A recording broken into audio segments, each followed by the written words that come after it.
भाई कभी फुर्सत में बैठकर गौर किया है, जब जेब बिल्कुल खाली होती है ना, तब किसी भी इंसान के असली चरित्र को समझना दुनिया का सबसे आसान काम होता है। उस वक्त वो एकदम शांत रहेगा, थोड़ा झुककर चलेगा, आपकी हर जायज़ नाजायज़ बात मान लेगा। क्यों? क्योंकि उसके पास खोने के लिए कुछ नहीं होता। लेकिन असली खेल तो तब शुरू होता है जब उसी इंसान के बैंक अकाउंट में अचानक से मोटा पैसा आने लगता है। आज का ये वीडियो कोई किताबी ज्ञान नहीं है। अगर आपके खाते में भी कल को 10 लाख, 50 लाख या 1 करोड़ रुपए आ जाएं, तो उस पहले ही पल से आपके ऊपर कौन से नियम लागू होंगे, आज हम उसी परम सत्य की बात करेंगे। इस वीडियो को आखिरी सेकंड तक देखना, क्योंकि अगर आज इस खेल को नहीं समझा तो जो लक्ष्मी आज मुस्कुराकर आपके घर आई है ना, वो कल आपको सड़क पर लाकर ही दम लेगी। 90% लोग यहीं पर एक ऐसी भयानक गलती कर बैठते हैं जिसकी कीमत उन्हें अपनी पूरी जिंदगी रो रो कर चुकानी पड़ती है। पैसा ना सिर्फ आपकी जेब नहीं भरता, वो सबसे पहले आपके भीतर दबे हुए उस असली इंसान को बाहर खींचकर निकालता है, जिसे आपने दुनिया के डर से, अपनी औकात के डर से छुपाकर रखा था। आचार्य चाणक्य हमेशा कहते थे कि लक्ष्मी का स्वभाव बहुत चंचल है, वो आज यहाँ है, कल वहाँ। पर भाई, सच तो ये है कि लक्ष्मी से भी ज्यादा चंचल इस इंसान की बुद्धि है, जो थोड़ा सा पैसा देखते ही अपना दिमागी संतुलन खो बैठती है। जैसे ही पहला बड़ा धन का टुकड़ा आपके हाथ में आता है, आपके आसपास की हवा रातों रात बदल जाती है। आपके दोस्त, आपके रिश्तेदार, यहाँ तक कि आपके पुराने दुश्मन भी एक नया मुखौटा ओढ़कर आपके सामने आकर खड़े हो जाएंगे। लोग अचानक आपकी हर फालतू बात पर भी तालियां बजाने लगेंगे। लेकिन याद रखना, वो आपसे प्यार नहीं कर रहे, वो उस पैसे की चमक से आकर्षित होकर आ रहे हैं। चाणक्य नीति का सबसे पहला और कड़ा नियम याद कर लो। जैसे ही पैसा आए, सबसे पहले अपनी जुबान पर ताला लगाओ। दुनिया को छाती पीट पीट कर, चिल्ला चिल्ला कर ये बताने की कोई जरूरत नहीं है कि आपका समय बदल चुका है। इस दुनिया में आपकी तरक्की से सच में खुश होने वाले लोग उंगलियों पर गिने जा सकते हैं। बाकी की जो पूरी भीड़ है ना, वो सिर्फ इस ताक में बैठी है कि कब आपकी नजर चूके, कब आप कोई गलती करो और वो आपकी जड़ें काट सकें। जब पैसा आता है तो इंसान सबसे पहले अपनी लाइफस्टाइल बदलने की दौड़ में शामिल हो जाता है। वो तुरंत महंगी गाड़ियां खरीदेगा, ब्रांडेड कपड़े पहनेगा और दिखावे के उस दलदल में धंस जाएगा जिसे ये मतलबी समाज सफलता कहता है।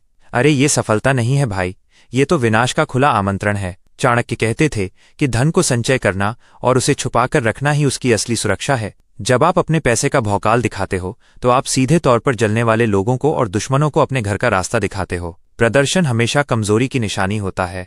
जिसके पास सच में पावर होती है ना, उसे शोर मचाने की जरूरत नहीं पड़ती।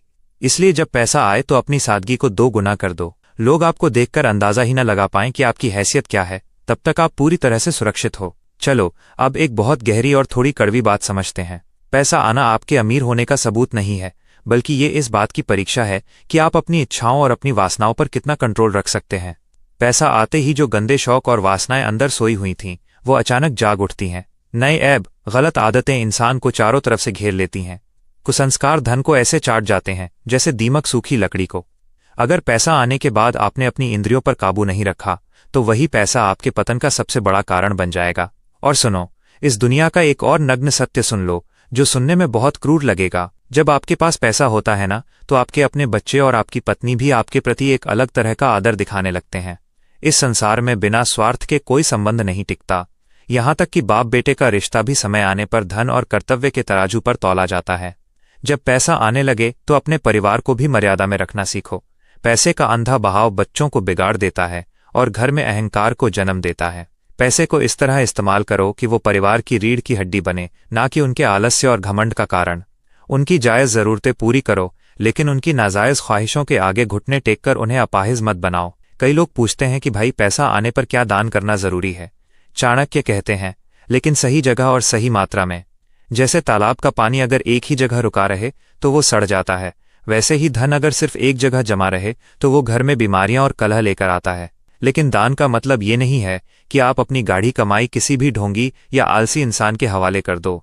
पैसा हमेशा उसे दो जिसे उसकी सच में जरूरत हो। इसके साथ ही जैसे ही पैसा आए, सबसे पहले अपने सारे पुराने कर्ज और उधार चुकाकर पूरी तरह से आजाद हो जाओ। किसी का हक मारकर या किसी का दिल दुखाकर कमाया हुआ पैसा कभी फलता फूलता नहीं है। अगर आपके ऊपर किसी का 1 रुपया भी बाकी है ना, तो सबसे पहले उसे वापस करो, क्योंकि लोगों की बद्दुआएं पैसे से कहीं ज्यादा शक्तिशाली होती हैं। जब आप कर्ज से मुक्त होते हो तो आपके भीतर का डर खत्म हो जाता है, और एक डर से मुक्त दिमाग ही एक बड़े साम्राज्य का निर्माण कर सकता है। याद रखना, जब पैसा आता है तो समाज में आपकी मूर्खतापूर्ण बातों पर भी लोग वाह वाह करने लगते हैं। इस चापलूसी से बचकर रहना। ये वो मीठा जहर है जो अच्छे भले बुद्धिमान इंसान को भी ले डूबता है। अपने आसपास कम से कम एक ऐसा आलोचक जरूर रखो जो आपके पैसे से प्रभावित ना हो और आपकी गलती पर आपको आपकी औकात साफ साफ बता सके। पैसे का एक और गुप्त नियम है जो बहुत कम लोग जानते हैं। पैसे को कभी तिजोरी में बंद करके मत सड़ाओ, उसे सही जगह इन्वेस्ट करो ताकि वो और पैसे को खींच सके। लेकिन सबसे पहला इन्वेस्टमेंट किसी शेयर बाजार या जमीन में नहीं, बल्कि अपने खुद के ज्ञान और अपनी स्किल पर करो। अगर आपके पास 50 लाख रुपए आ गए हैं लेकिन आपकी बुद्धि अभी भी वही पुरानी और छोटी है, तो वो पैसा बहुत जल्द किसी चतुर इंसान की जेब में चला जाएगा। और आखिरी बात, अमीर होने के बाद अपनी सेहत को कभी नजरअंदाज मत करना। महंगे अस्पताल के बेड पर लेटे रहकर करोड़ों के साम्राज्य का आप क्या करोगे? पहला सुख हमेशा निरोगी काया ही रहेगा। इसलिए अपनी सात्विकता और अपने अनुशासन को कभी मत छोड़ना। तो भाई बात बिल्कुल साफ है, पैसा कभी किसी का सगा नहीं हुआ। आज ये आपकी जेब में है, कल किसी और की जेब में होगा। ये सिर्फ एक ऊर्जा है जो घूमती रहती है। इसलिए इस पैसे को पाकर कभी भी इस भ्रम में मत जीना कि तुम भगवान बन गए हो। जितने समृद्ध बनो उतने ही विनम्र बनो। विनम्रता ही वो कला है जो आपके धन को लंबी उम्र देती है। अगर आज की इस बात ने आपके दिल को छुआ है, आपके भीतर के विवेक को जगाया है, तो इस वीडियो को अपने दोस्तों के साथ जरूर शेयर करना। नीचे कमेंट में लिखकर बताओ कि जब आपके हाथ में पहला बड़ा पैसा आएगा तो आप अपने भीतर सबसे पहला बदलाव क्या करोगे। ऐसी ही गहरी और जीवन को बदलने वाली बातों के लिए इस चैनल को अभी सब्सक्राइब कर लो। मिलते हैं अगले वीडियो में एक और कड़वे और शक्तिशाली सच के साथ। तब तक के लिए शांत रहो, सजग रहो और शक्तिशाली बनो।